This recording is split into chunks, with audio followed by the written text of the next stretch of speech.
Welcome to సేనా news. ప్రజా సమస్యలపై నిరంతర పోరాటం.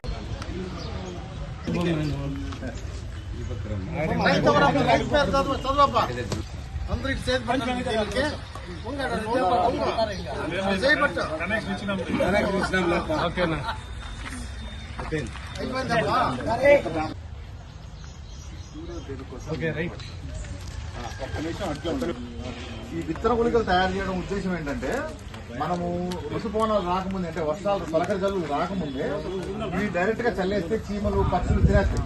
కాబట్టి ఈ విత్తనం చల్లిన ప్రయోజనం లేదు.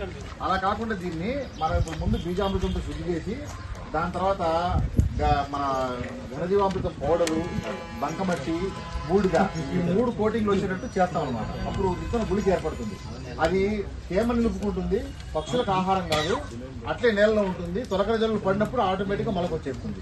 సో దానివల్ల మనము ఎక్కువగా మన రాయలసీమ లాంటి వర్షపాతం తక్కువ ఉన్నటువంటి ప్రాంతాల్లో ఈ విత్తన గుళికలు చాలా ఉపయోగపడతాయి. నేలను 3-4 రోజులు సస్యశ్యామలం వచ్చేటట్టు చేస్తాయి. గౌమూత్రంతో తయారు చేస్తామన్నా, దేశీయామృతం, బీజామృతం. ఇది కోట, దీనికి ఒక కోట. ఇది మనకి గౌమూత్రం అంటే బీజామృతం. బీజామృతం